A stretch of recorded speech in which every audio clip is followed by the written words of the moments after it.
बिस्मिल्लाहिर्रहमानिर्रहीम। अस्सलाम वालेकुम फ्रेंड्स, दिस इज़ मोहम्मद ज़हूर और मैं आपको वेलकम करता हूँ इस इंस्पेक्टर इन लैंड रेवेन्यू के प्रिपरेशन सीरीज़ में। दोस्तों, इससे पहले हमने टेंजिबल एसेट्स को स्टडी किया था कि टेंजिबल एसेट्स में जो मशीनें आती हैं, प्लांट आते हैं, बिल्डिंग आती है या और इस तरह की चीज़ें आपके पास होती हैं। तो अब ये हमें पता है कि इनकी एक ख़ास यूज़फुल लाइफ होती है। तो अब जितने का हमने इस एसेट को एक्वायर किया होता है, अगर उसकी लाइफ 1 साल से ज़्यादा हो तो उस कॉस्ट को हम स्प्रेड कर लेते हैं उसकी यूज़फुल लाइफ पे। मिसाल के तौर पर हमने एक इक्विपमेंट खरीदा जो कि 5 साल के लिए चलना था, उसकी कीमत 1 लाख रुपए थी, तो 1 लाख को हम नेक्स्ट 5 साल के ऊपर स्प्रेड कर देंगे। ठीक है, तो अब ये तो थी डेप्रिसिएशन डिडक्शन। अब इसी तरीके से बिज़नेस में कुछ इनटेंजिबल एसेट्स भी होते हैं, ये भी इक्वली इंपॉर्टेंट होते हैं क्योंकि हमारे बिज़नेस को ये एक बहुत बड़ा एज फ्राहम करते हैं। अब इनटेंजिबल एसेट्स असल में होते क्या हैं? ये ऐसे एसेट्स होते हैं जिनको आइडेंटिफाई तो किया जा सकता है, लेकिन इनको फिजिकली टच नहीं किया जा सकता या वाज़ेह तौर पर ये देखे नहीं जा सकते।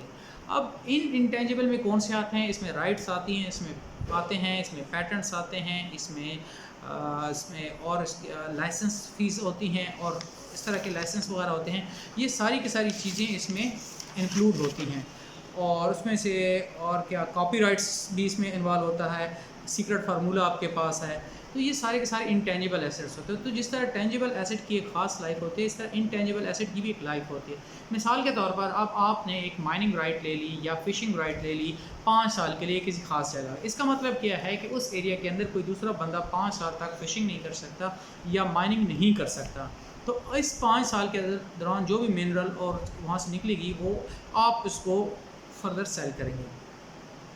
तो ये एक एसेट है, लेकिन 5 साल के बाद ये ख़त्म हो जाएगा। तो इसका मतलब ये हुआ जितने भी हमारे इस राइट को लेने में या इस पैटेंट को एक्वायर करने में या इस कॉपीराइट में या एक ख़ास किस्म का डिफरेंट या डिफ़िकल्ट प्रोसीजर जो हमारे हाथ आया है, इसको हम नेक्स्ट 5 साल के ऊपर स्प्रेड करेंगे। और इसको हम नाम क्या देंगे? डिडक्शन को, जो कि हम अगले 5 सालों के ऊपर जो है ना हर साल क्लेम करेंगे, उसको हम कहेंगे एमोर्टाइजेशन। तो हम ज़रा इसको बाकायदा तौर पर स्टडी करते हैं। Intangibles, Section 24, Subsection 1. A person shall be allowed an amortization deduction in accordance with section in a tax year for the cost of a person intangible. देखिए, आपके पास एक intangible assets है और आपने 1 साल के अंदर उसको इस्तेमाल किया, तो उसकी जो कॉस्ट है उसको उस कॉस्ट के ऊपर उस इंटेंजिबल एसेट की कॉस्ट के ऊपर आपको एक अमोर्टाइजेशन अलाउ होगी। और हम कैसे कैलकुलेट करेंगे? दैट कैसे हमें पता चले? दैट आर होली एंड और partly used by the person in a tax year, in that tax year, in deriving income from business chargeable to tax. अगर आपने उस एसेट को एक्सक्लूसिवली या पार्टली इस्तेमाल किया अपने बिजनेस के अंदर बिजनेस इनकम को जनरेट करने में।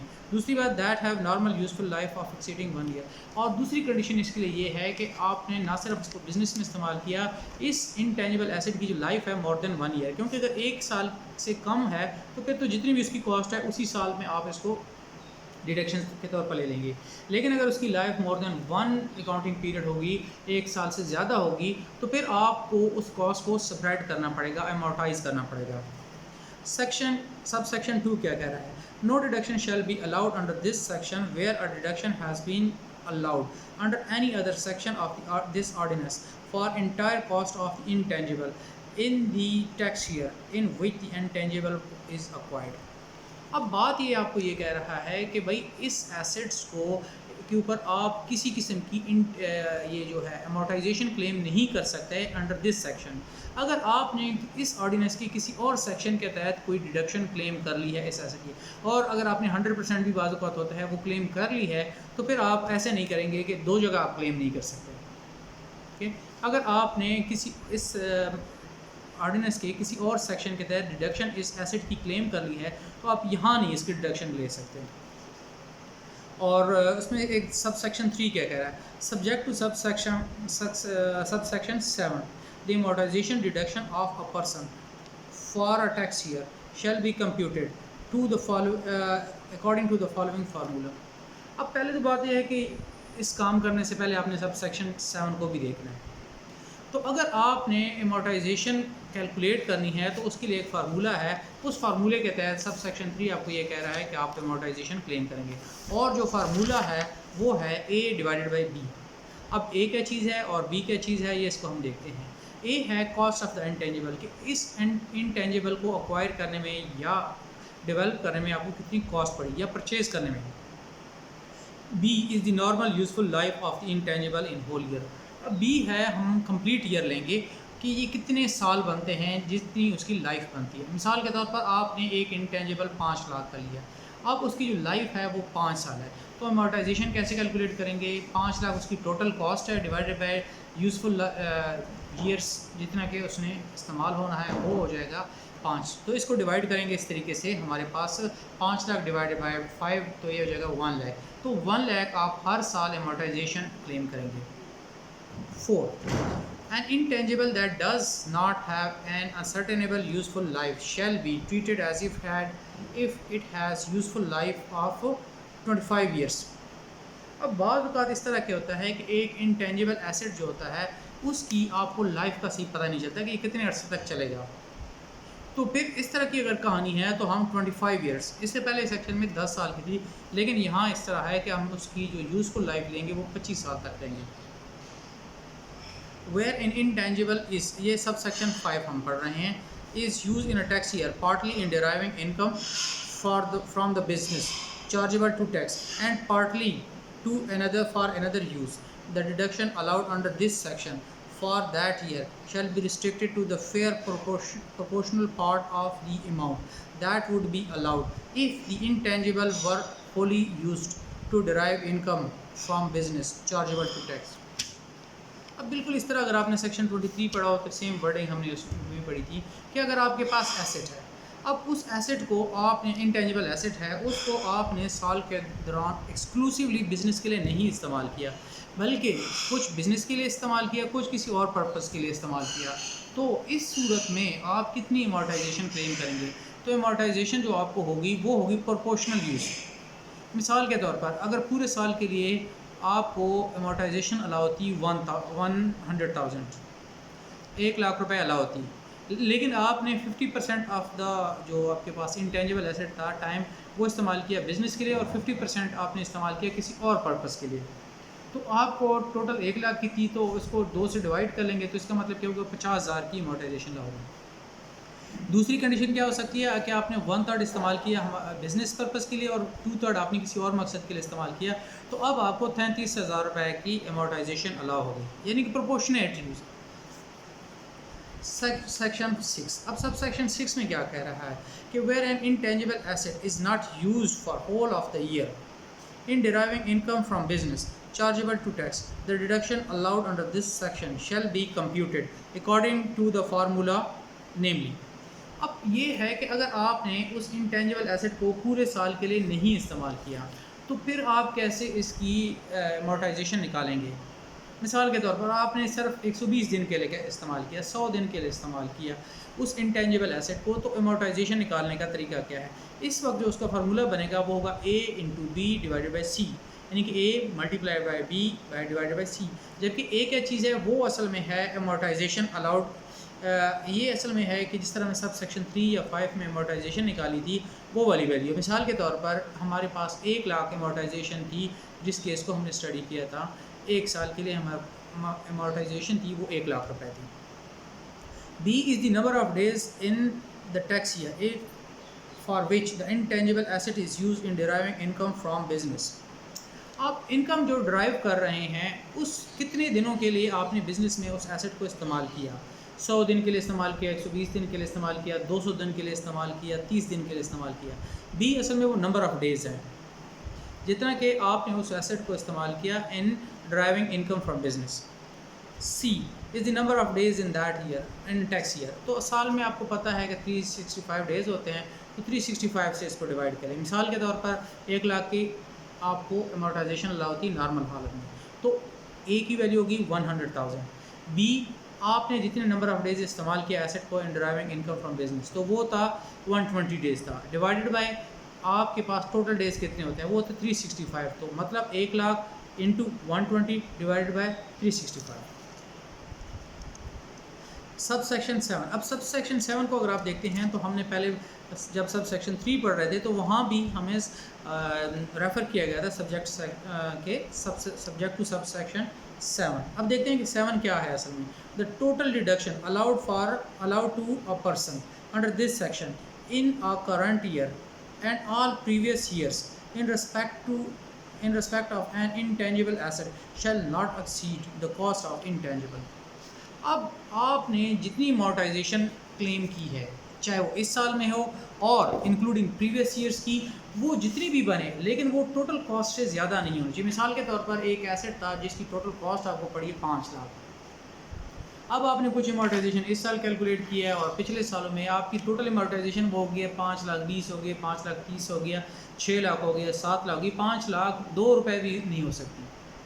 ऐसा नहीं हो सकता कि आपकी टोटल अमोर्टाइजेशन जो है वो एक्सीड कर जाए total cost of the assets, intangible assets से। ऐसे नहीं हो सकता, हमेशा इससे कम होगी या इक्वल होगी। 8. Where in a tax year a person disposes of an intangible, no amortization deduction shall be allowed under this section for whole year, for that year। अब हमने देखा था कि जिस साल हम इंटेंजिबल एसेट को अक्वायर करते हैं तो उस साल हम उसकी amortization क्लेम करते हैं, लेकिन जिस साल में हम इसको डिस्पोज करेंगे इंटेंजिबल एसेट को, तो उस साल हम amortization नहीं क्लेम करेंगे। इफ़ दी कंसिडरेशन, अब ये बात वही आ गई है कि अगर आपके पास जब आपके पास इंटेंजिबल एसेट है उसको आप डिस्पोज कर रहे हैं, उससे बेच रहे हैं या उसको ख़त्म कर रहे हैं, तो इस साल आपने अगर इंटेंजिबल एसेट को फ़र्ज़ कीजिए बेचा और जो कंसिडरेशन आपको मिली, तो अगर वो आपके पास जो रिटन डाउन वैल्यू होती है उससे, या जो बुक वैल्यू होती है उससे एक्सीड कर जाती है। मिसाल के तौर पर एक इंटेंजिबल एसेट था, वो आपके बैलेंस शीट में शो हो रहा था 50,000 रुपये पे, लेकिन जब आपने इसको डिस्पोज किया तो आपको 70,000 रुपीज़ मिले। तो अब इसका मतलब 20,000 रुपये का आपको प्रॉफिट हो गया। तो इस 20,000 का आप क्या करेंगे? डेफिनेटली प्रॉफिट तो हो गया, इसके ऊपर टैक्स तो लगेगा, लेकिन आपकी इनकम में इसको कहाँ शो करेंगे? आप इसे शो करेंगे इनकम फ्रॉम बिजनेस में। अब इसे उल्ट केस भी हो सकता है कि आपके पास इंटेंजिबल एसेट है, जब आप इसको डिस्पोज करने गए, हल दो आपके पास बुक वैल्यू ज़्यादा थी, लेकिन मार्केट में वो इतने का नहीं बिका। सेम केस है कि 50,000 आपके पास बुक वैल्यू थी इंटेंजिबल एसेट की, और जब आप बेचने गए तो वो 30,000 रुपये का बिका, तो अब आपको 20,000 रुपये का लॉस हुआ। लेकिन वो 20,000 रुपये आप अपनी इनकम में कहाँ शो करेंगे? वो शो करेंगे एज अ डिडक्शन शो करेंगे। For the purpose of subsection 8 the written down value of intangible asset। अब मैंने आपको रिटर्न डाउन वैल्यू की या बुक वैल्यू की बात की है, तो रिटर्न डाउन वैल्यू हम कैसे डिटरमिन करेंगे एक एसेट की? तो भाई एक इंटेंजिबल एसेट है जो कि आपने 5 लाख का अक्वायर किया, अब 3 साल गुजर गए और तीनों साल में आपने 1-1 लाख की अमोर्टाइजेशन क्लेम की, तो अब चौथे साल में इसकी जो रिटर्न डाउन वैल्यू होगी वो क्या होगी? 5 लाख माइनस जितनी टोटल अमोर्टाइजेशन आप क्लेम कर चुके हैं, 5 lakh minus 3 lakh equal to 2 lakh, तो उस साल उसकी रिटर्न डाउन वैल्यू क्या होगी? 2 लाख होगी। और अगर इसको हम पढ़ते हैं तो the return down value of intangible asset at the time of disposal of asset shall be the cost of intangible reduce by the total deduction allowed to the person under the section in respect of the intangible, where the intangible is not wholly used to derive income chargeable to tax, the amount that would be allowed under this section if the intangible were wholly so used। सादा सी बात है कि अब यहाँ पहली बात तो ये है कि उसने ये कहा कि अगर हम निकालना चाहते हैं कि रिटर्न डाउन वैल्यू, तो रिटर्न डाउन वैल्यू है कि total cost of that intangible asset minus आपने जितनी के इसमें अमोर्टाइजेशन कॉस्ट निकाल ली है। जो मैंने आपको एग्जांपल दे दी कि 5 लाख माइनस 3 साल इस्तेमाल किया तो 3 लाख, तो ये 2 लाख रुपए इसकी रिटर्न डाउन वैल्यू है। या जिस वक्त आप डिस्पोज कर रहे हैं तो आप देख रहे हैं कि अभी तक आप कितनी अमोर्टाइजेशन ले चुके हैं।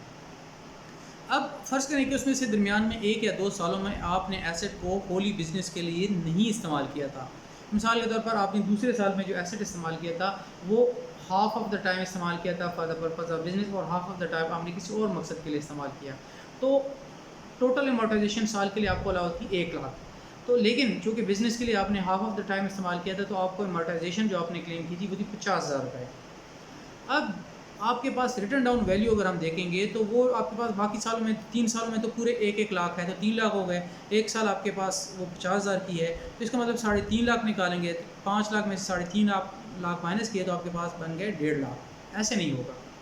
तो जिस साल आपने एसेट को इस्तेमाल नहीं किया, पूरे साल नहीं इस्तेमाल किया बिज़नेस के लिए, किसी और मकसद के लिए भी इस्तेमाल किया, तो जब आपने उसकी रिटन डाउन वैल्यू निकाली है तो उसके लिए आपने यही समझना है कि आपने एसेट को एक्सक्लूसिवली बिज़नेस के लिए इस्तेमाल किया था, तो 50,000 के बजाय हम 1,00,000 ही माइनस करेंगे जब हम डिस्पोजल की बात करते हैं। और 10 for the purpose of this section the intangible that is available for use on a day including non working day is treated as use on that day. अब यहाँ ये कह रहा है कि अगर आपके पास एक इंटेंजिबल एसेट है, मिसाल के तौर पर आपने मैकडोनल्ड से फ्रेंचाइज ले लिया, मैकडोनल्ड से जब आपने फ्रेंचाइज ले लिया तो उन्होंने 365 डेज़ आपको दे दिया कि आप जब चाहें इसको इस्तेमाल करें। तो अब उसमें से इस तरह होता है कि आप संडे को आप अपनी या जुमे को अपनी शॉप बंद रखते हैं किसी वजह से, तो आप आल दो इस्तेमाल तो जो है ना उसमें से अगर करते हैं तो 52 वीक्स माइनस हो जाएंगे, क्योंकि 52 नॉन वर्किंग डेज़ आ रहे हैं, लेकिन उस दिन भी आपने अमोर्टाइजेशन लेनी है। तो आज के लिए इतना काफ़ी है, और फिर हम नेक्स्ट